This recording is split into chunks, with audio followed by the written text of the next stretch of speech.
Hey folks, Fernando doing another video for the Modern Survivalist, and this time I'm going to be doing a video regarding family life during the quarantine, how to talk with your kids, how to remain sane in spite of everything going on. So yes, it's kind of interesting because there's going to be people in different stages depending on where you live.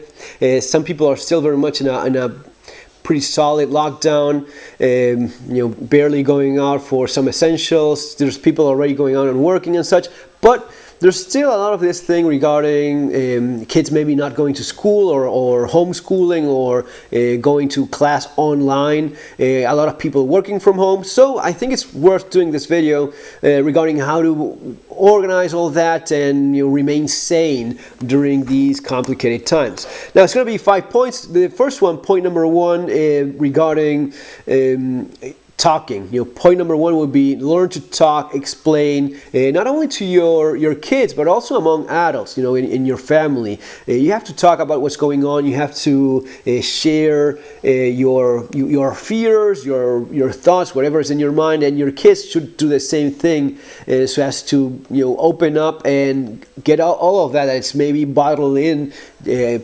it outside.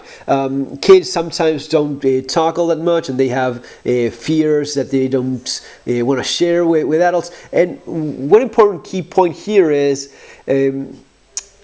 kids imitate what adults do. If your kids see that you're scared, you're worried, you're fighting, with your wife, with your husband, you're just having a bad time, you're stressed, your kids will be stressed as well. If they see that you're collected, you're calm, they're gonna be okay. That gives them reassurance as of okay, everything is okay.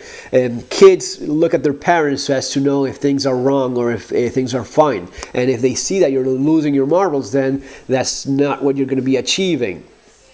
Now, explain to them what's going on. Try to be as honest as possible within the information that we have, which is not all that much. We just don't know all that much about this virus and the consequences. No one does. That's one of the other things. I think it's also important here to stay informed. Watch news every once in a while. Not too much. Don't get overexposed, because many times it's just a lot of it's just fear mongering. A lot of it is just filling up the hours with something so as to have people to watch, but it's not all that useful, and it just doesn't do you all that much good. It's just something you have to check maybe once a day for a few minutes. Okay, I have the basics of what's happening out there, and then kind of form your own opinion as well. I mean, for example, when it was being said that face masks, respirators, that these things don't work, or that only sick people should have them, I just didn't believe it, because I know it's not true. I know that a doctor who's treating a patient that may be ill, he's going to be wearing a mask, not only so as to protect the patient,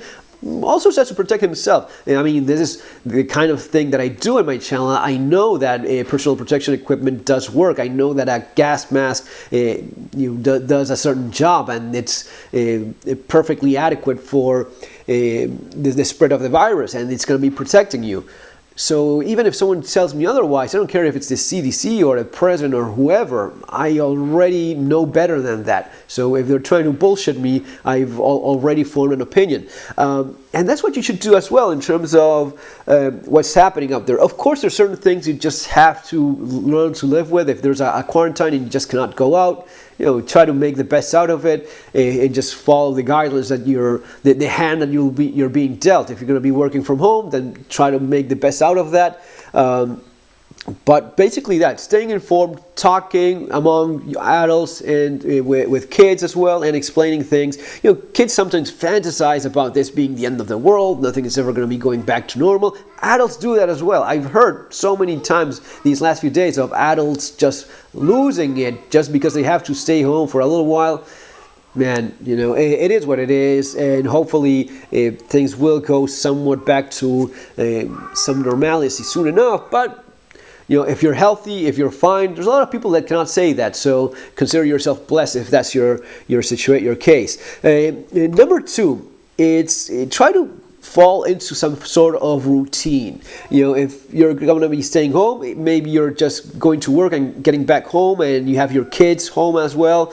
There's things that have changed, and it's easy to get lost in this mess throughout the day. So have a routine of waking up at a certain time, having breakfast with the family, working, getting something done and such. But have a schedule, a routine, so as to know what it is that you should be doing each time. One of the nice things of more normal times was precisely that you just got up at certain time, had a coffee, something for breakfast, you went out for work, pick the kids from school, go back home, eat, spend some time doing something, go to bed, and so on.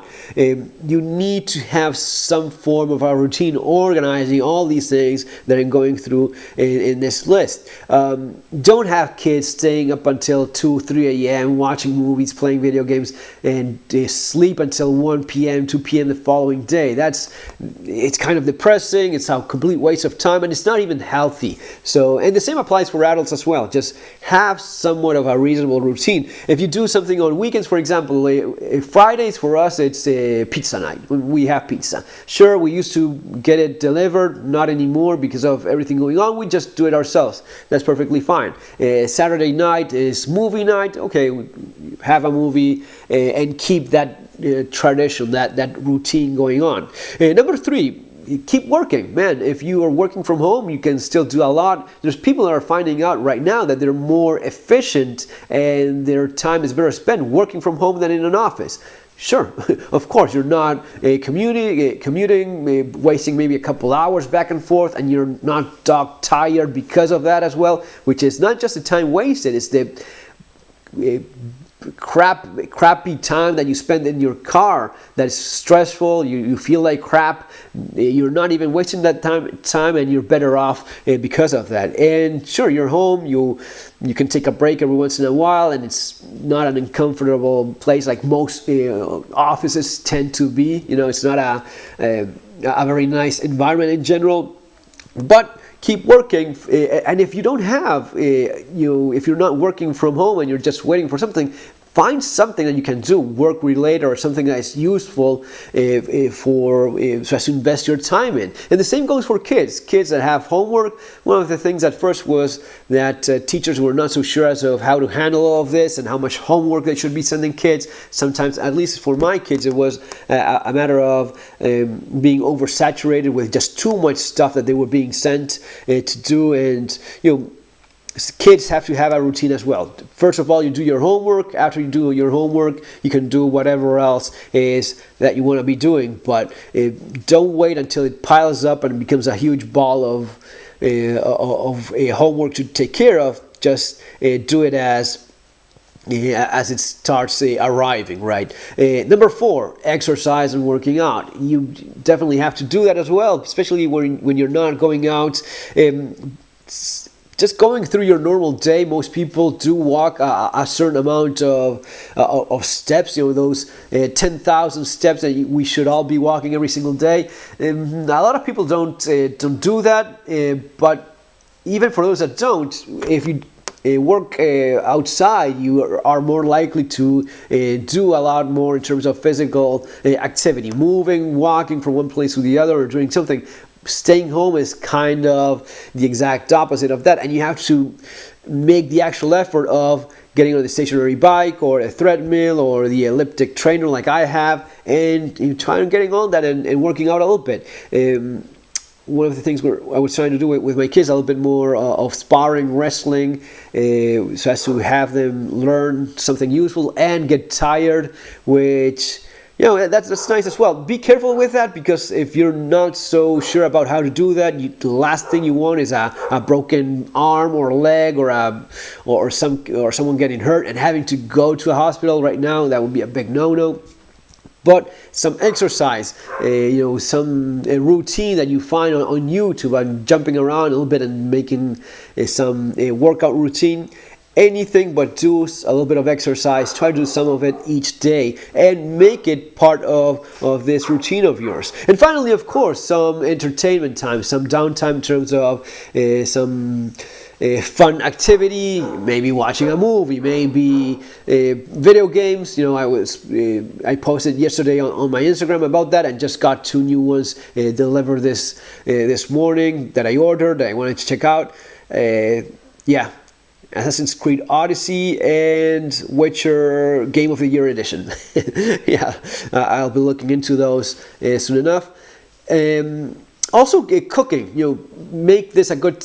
Would be a good time to teach your kids to cook and learn to do it yourself. You know, we don't all know everything, and this would be an ideal time. Spending some time outdoors with the dog. You know, like mine, which is barking like a lunatic right now because of something.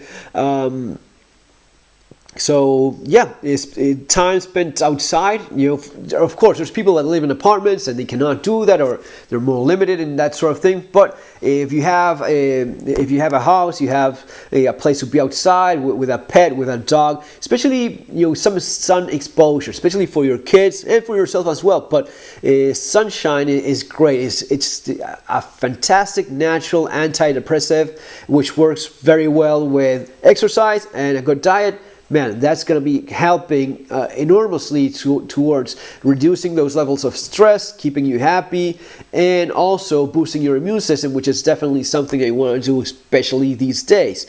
And kids also have fun with playing with dogs. It's a more natural thing to do, or a cat if that's what you have. You know, some people are cat people, but kids have a blast playing outside with a pet. I have my smallest one. He's just baby still, but he loves pulling the dog's tail and being all over the poor animal. But it's good for him. So yeah, it's actually good for both, I guess, because the dog kind of likes that. It's a weird animal. But yeah, that would be basically it. Have some time so as to do something that's entertaining. I am using my Glock BB so as to do a little bit of target practice and some muscle memory with a form factor is similar to my Glock, but in air gun formats, which I can actually use indoors or outside without shooting 9mm through through a neighbor's doors and such. So yeah, that's it, guys. If you were looking for something to read, of course, I always recommend my ebooks, Street Survival Skills and the Modern Survival Manual. These two, which are available in Amazon, following the link below. If you haven't read them, you probably want to check those out. Guys, have a great weekend. See you on our next video. Take care.